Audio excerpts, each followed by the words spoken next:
and there's horrible screams vibrating around the theater sometimes. This is Paranormal Geek Official, where the truth can be stranger than fiction.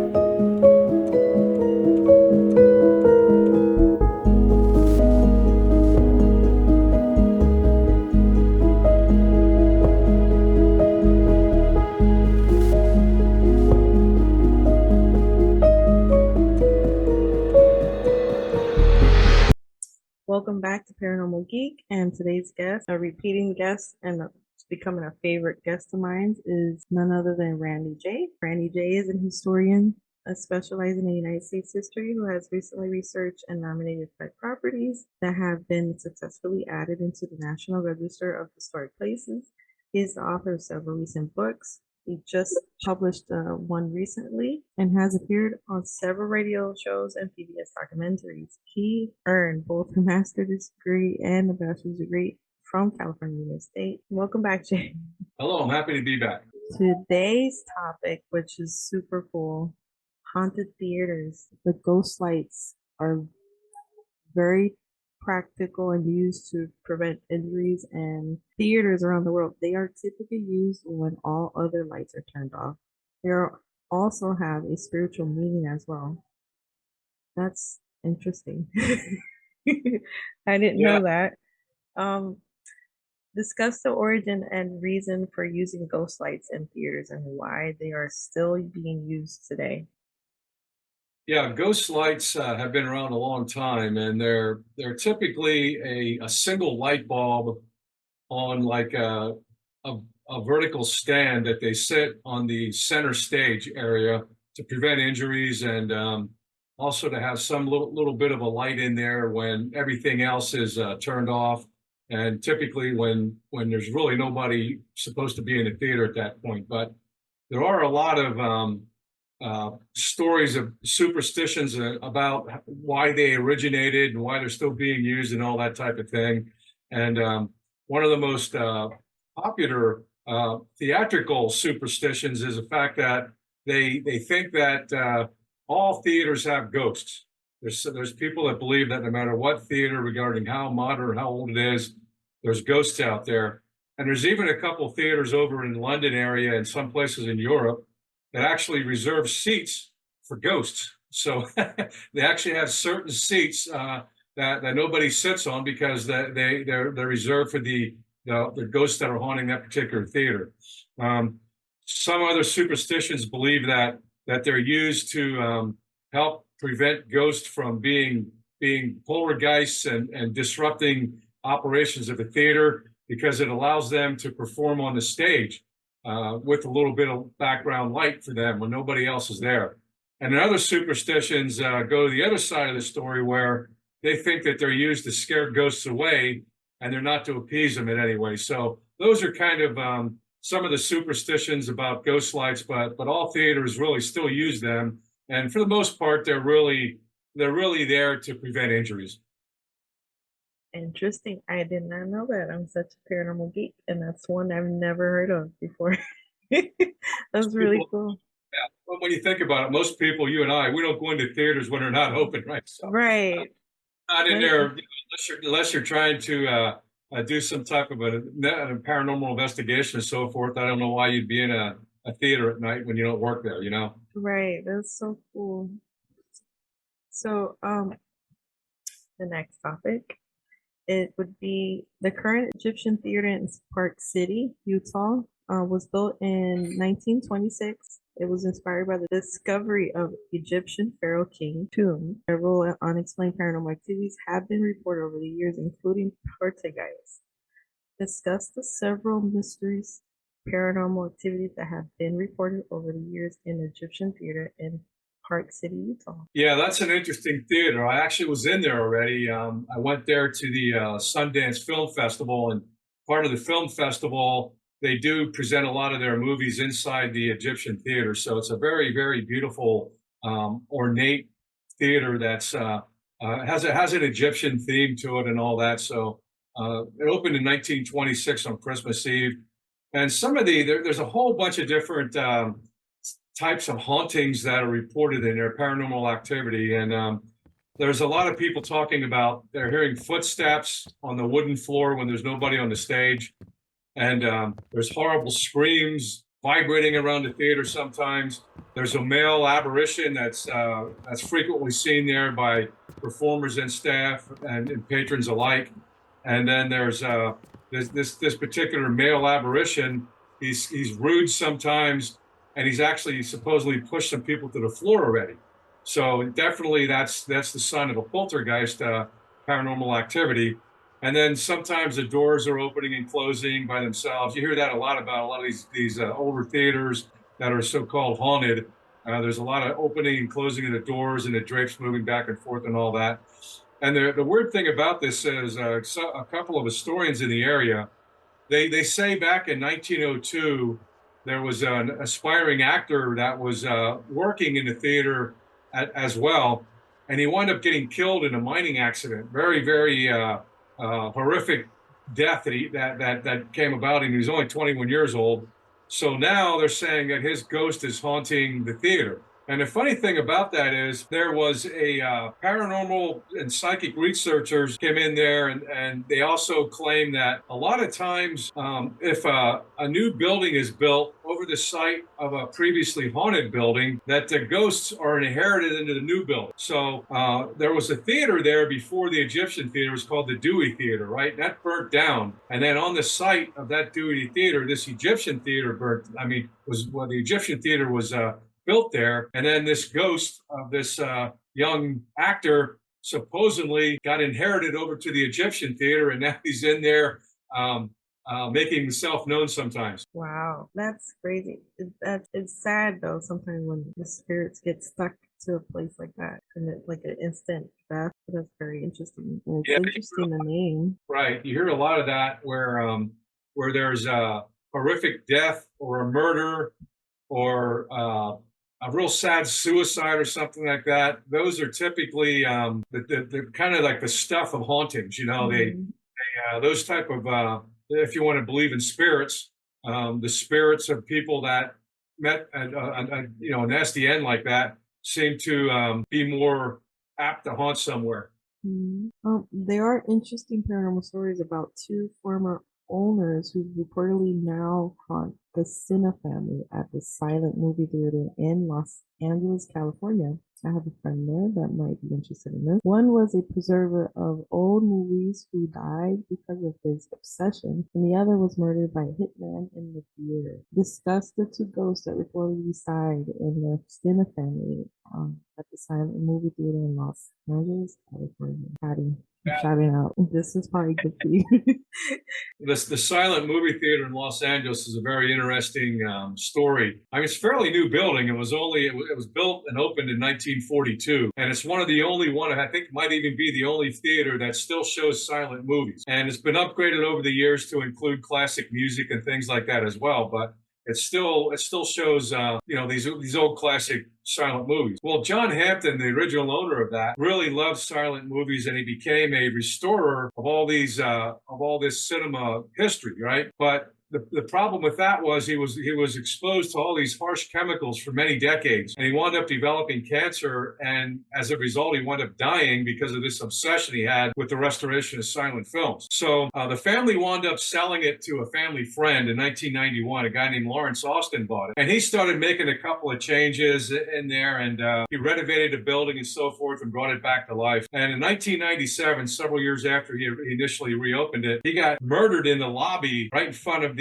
ticket booth by a man that ran out. They wound up catching him about a month later. And during the investigation, it turned out that Lawrence Austin's partner, a man named James Van Sickle, wound up paying this hitman like $20,000 to come in there and kill him, right? Then he paid him $5,000 to kill the assistant, which he shot a woman in there. She wound up living, but Austin died of these gunshot injuries, right? So it turned out that this guy was the guy Van Sickle was in debt over $1 million, and he wound up he was the sole beneficiary in Austin's insurance policy. So he wound up hiring a hitman to kill this guy, kind of like the Blue-Eyed Six story, but not as many people involved, where he had this insurance policy out there, and he hired somebody to come in and kill this guy so he could collect the money. Well, anyways, both the hitman and Van Sickle wound up getting put in jail for the rest of their life without parole for murder one. So that's the good thing. And then a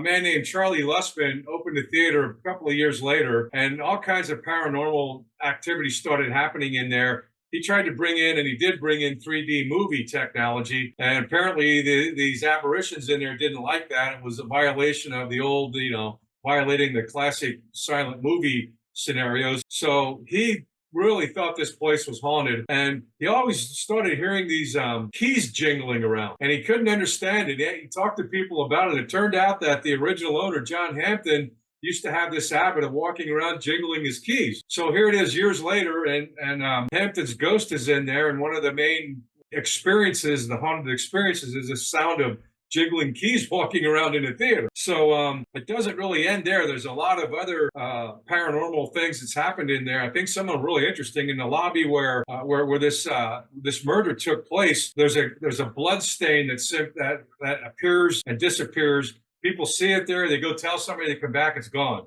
And that's been happening for many years now. And this is right at the approximate site where he was shot at, where he bled out.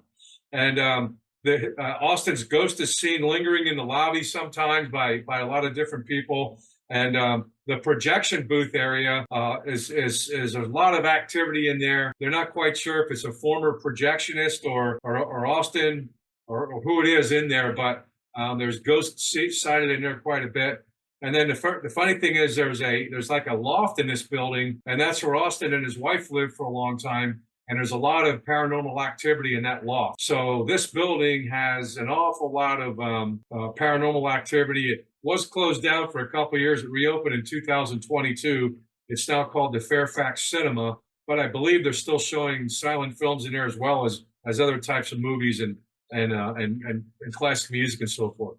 So it lives on. Oh, I'm glad it lives on. It's sad when they close down.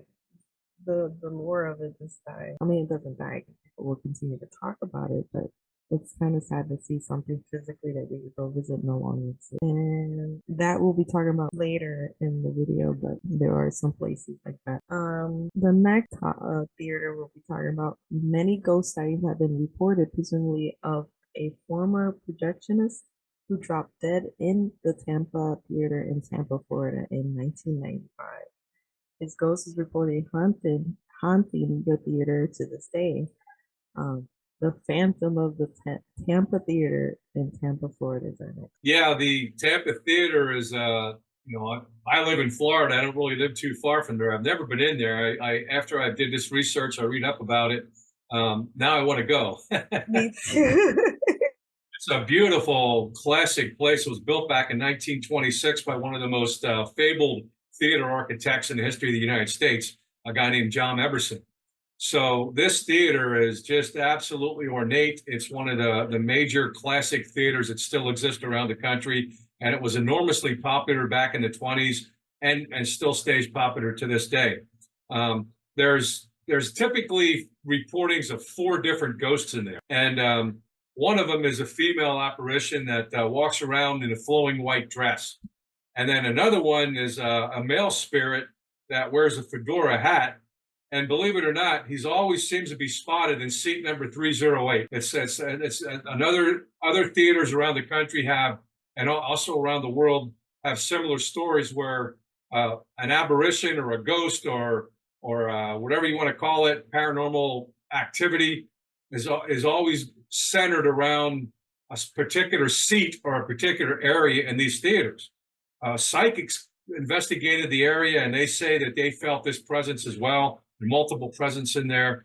And then one of the interesting ones is this guy named Foster Finney. They called him Fink, and he was a projectionist in there for like 35 years. And he used to come to work 4 or 5 hours early. He loved the place, and he'd get ready in there and all that. And he'd wind up wearing a 3-piece suit to work in the projection booth. Well, if you go into a major theater, you're never going to see the projectionist, but he had this, kind of like a, what do you want to call it? Habit. Habit of he had a putting love it. for it. He took it seriously. Yeah, he took his job very seriously, and he had a habit of wearing a 3-piece suit there. Well, anyways, back in 1965, he wound up falling over and he wound up dying. And not long after he died, all kinds of apparitions and paranormal activity started to appear in the theater, especially around the projection booth where he worked all those years, And a lot of employees, they keep seeing and hearing doors slamming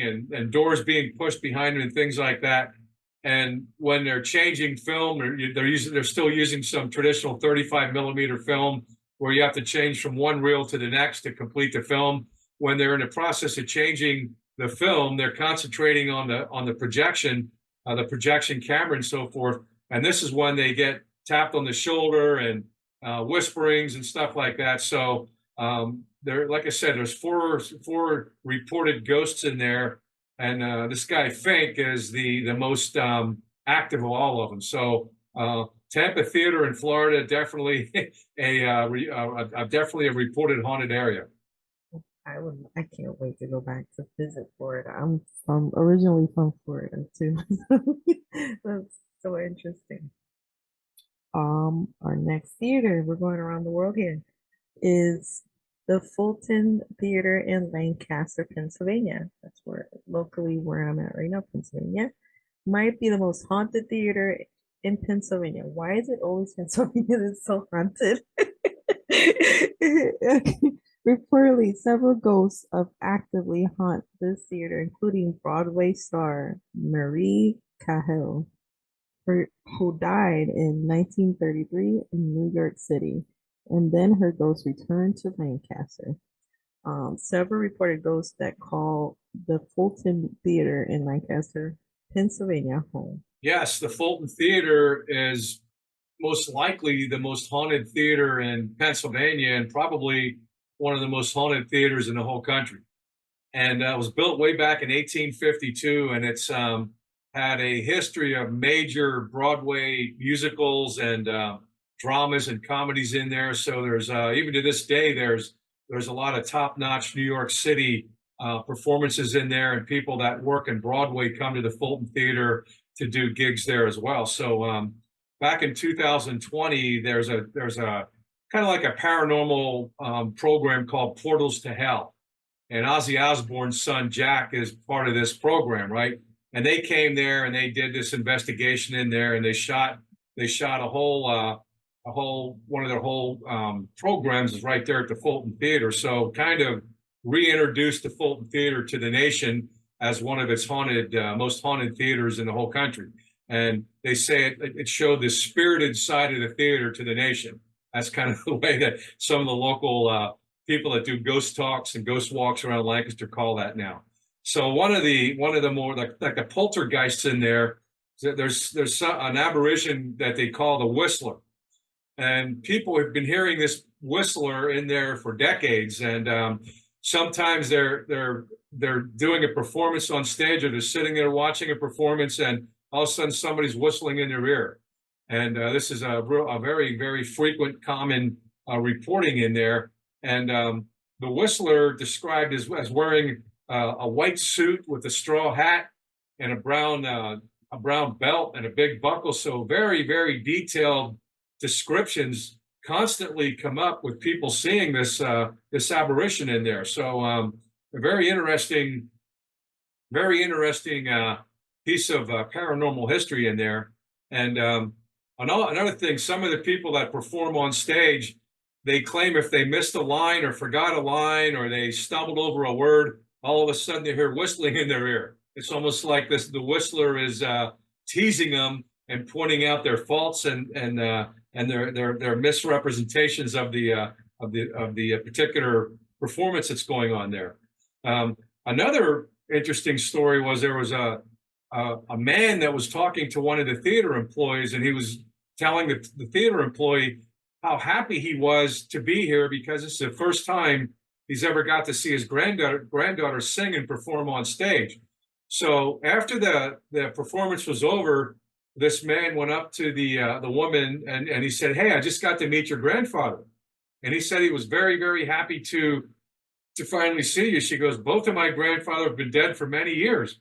She goes, "But it's kind of funny because my one grandfather said right before he died that one of his lost ambitions in life was the fact that he never was able to see his granddaughter perform.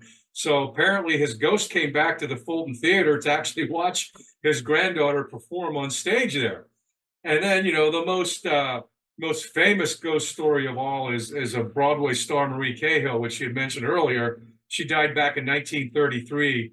And back around the turn of the 1800s into the 1900s, she did a lot of performances there in the Fulton Theater. So they believe, or these paranormal investigators believe, her ghost came back to Lancaster, which was probably one of her most favorite places to perform, and her ghost has been there now for going on 100 years.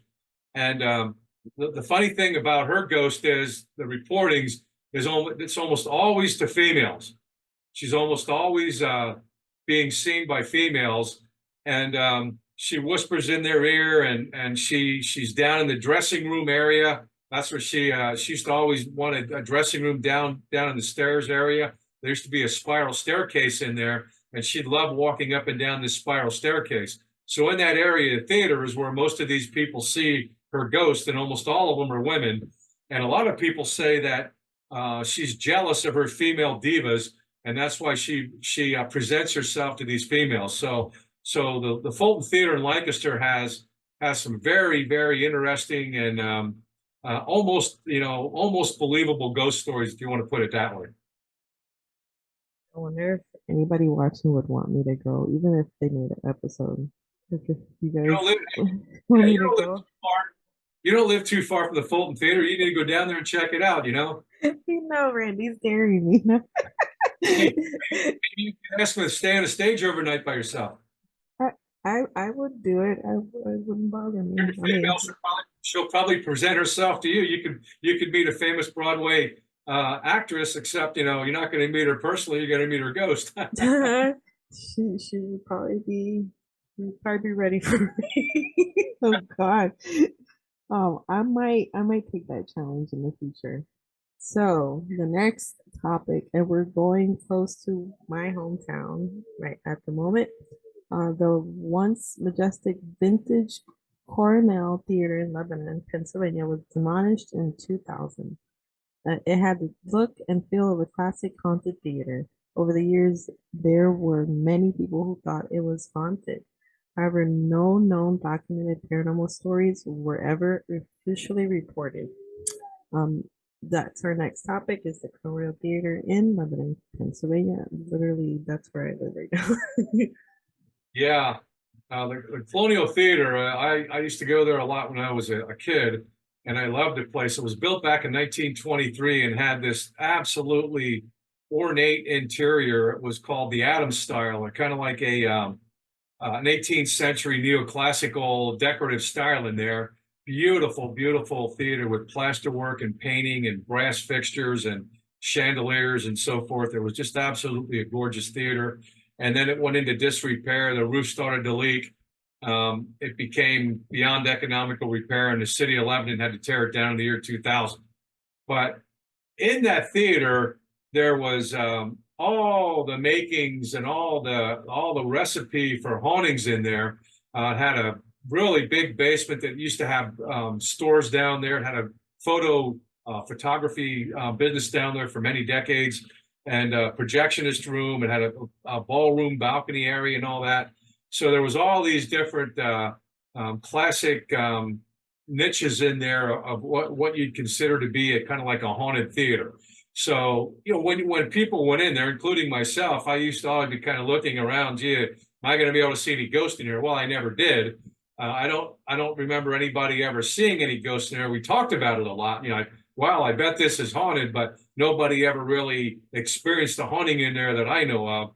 And so that was part of, when you go back and look at the history of it, there were the vaudeville shows were in there and barbershop quartets, big band performances. It actually had silent movies in there and actually transitioned over into talkie movies as well. So they had all these different on-stage performers over the years, and all kinds of classic movies were performed in there and shown in there over the years. But it's like I said, even though it had the look and feel, it did not, to my knowledge, ever have any paranormal or psychic investigators go in there, and nobody's ever really been able to pinpoint any haunted activity in the Colonial Theater. It's funny you say that because last night, I don't know if people believe me or not, I had a dream of a basement and it looked strange. And all I remember is a white walls, but it's like a strange, I can't remember too. Oh, we have 10 minutes left. Can't remember too well, but it's strange that you mentioned basement, and I had a dream of a basement, and I was using an old 19, the first cell phones that were available. So that's strange.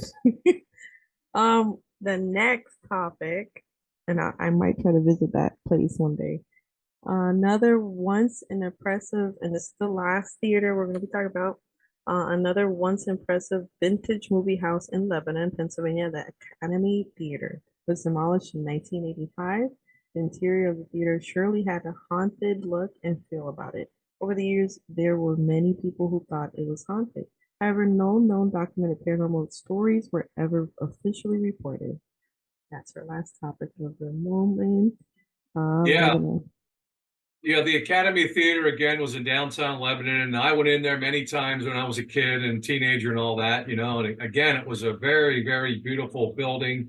The interior of it was built back in 1878. It was originally called the Fisher Academy of Music. So there was a lot of notable celebrities that played in there over the years, especially back in the late 1800s and early 1900s, before silent films picked up, and then the talkie movies came into the 1920s. So what happened with the Academy Theater was that what happened all around the nation back in the mid 70s, going into the 1980s. All these downtown theaters started losing business because that was the upstart of all the suburban malls. And in Lebanon as well, we built two malls in Lebanon, the Plaza and out there at the Lebanon Valley Mall. And the movie theaters, modern movie theaters, went there. There was easy access parking and so forth. And then, of course, there was all kinds of walk around traffic you could do before and after a movie that it was just a more appeasing at that point in history, right? So both the Colonial and the Academy Theater in Lebanon, that was their downfall. And like I said, in 1985, it got demolished. And really, they tried to put they were going to try to repurpose it into an arts center, but that never really panned out. And the city really wanted to expand parking behind where the Academy Theater was today, and they did do that. Actually tore part of that building down. The facade of the building stayed on Cumberland Street, but the whole back of the building got torn down, and that wound up turning into some extended parking back there. But the interior of the Academy was very beautiful. Again, very ornate. Had just the classic look of kind of like a haunted type theater that you would equate to having paranormal activity in there. And when you went in there, just like at the Colonial, a lot of times you'd look around, especially up in the balcony. A lot of times if the balcony wasn't open, it was always dark up there. And you're sitting down in the first section of the first level of the theater. And then, of course, you look up in the balcony and you kind of wonder, I wonder if there's any ghosts up there, And a lot of people used to think that and talk that. But again, I have never heard of any legitimate ghost stories in there. No paranormal activity that was ever reported that I know of. No psychic researchers or anything like that. The main story that I remember personally about the Academy Theater was back in 1974. I saw the Exorcist movie in there. Ooh. And that, to me, was the scariest movie I've ever seen in my whole life, right? So I'm sitting in there watching The Exorcist, in this classic old dark, haunted-looking movie theater, and it really gave me the creeps, That's awesome. And I have to say that many times after I walked out of that theater, as I'm driving down Cumberland Street or walking down the street, I'd look over there at the Academy, and I kind of got a creepy feeling because, The Exorcist, if you ever seen it, Oh, yeah. it's I didn't crazy. see it, but there's a sad story with Well, yeah, that. it's a movie. You've got to see that movie. It is really one of the classic horror movies of all time. So since I saw that movie in this old, creepy, beautiful, classic-looking movie theater, I think that added that added some drama and some, some fear factor into the fact that I was sitting inside the Academy Theater originally watching The Exorcist for the first time. And believe me, that lasted to this day. I can still remember that like it was last week, and really, really put a scare into me, actually. Yeah, that movie's scary. I've had some trouble with, not me, sadly, with my brother. And in my channel, there's like an origin of how that's why my channel started. We got 4 minutes left, just in case. And if anyone's interested, you can go in it. I don't like to talk about it. I appreciate the scary movies and stuff, but that's the one I have a hard time trying to watch. I've never watched it. Well, the other one that what to me was very scary was The Omen, I haven't and that seen that one. was after The Exorcist, and Gregory Peck, I think, was in that movie. I'm not exactly sure, but I'll tell you what, that wakes you up too. That's so any horror movie buffs out there, if you haven't seen The Exorcist and you haven't seen The Omen, do yourself a favor, and that's going to definitely give you a scare. Yeah, prepare yourself mentally. uh, um, I think my dad saw the original one too. I think that's the one you saw, and then he couldn't finish it. Is that the one that they had like people were throwing up, and then they were Yeah, complaining that? Oh wow. uh, it's basically the devil possessed this girl, and a Catholic priest has to come in and perform an Right. exorcism, and it's kind of like just a scary process that they have to go through. And this was a very, very strong entity, and very almost impossible to get rid of. And I don't want to give away the story, No, but yeah. do yourself a favor and watch it sometime. But It's worth it. If you're not like a scaredy cat like I am, it's it is a good movie. Well, Randy, thank you so much for coming on again on the channel. It was a pleasure. Now I have in my notes places to go in Pennsylvania. I have no excuse. But other than I'm too scared to go by myself. the Fulton Theater, you've got to go there. You're only half an hour drive away, and get a ticket and go there sometime, and I'll bet you'd really enjoy it. Maybe you'll see Marie there. Who knows? It's funny because my name's Maria. So maybe she'll be like, oh, hey, And Maria. with you. Uh-huh. All right, Randy. Thank you guys. Thank you everyone for watching. Hope you enjoy. Stay tuned for the next episodes. And like always, the truth can be stranger than fiction. See you That's guys. for sure. Take care.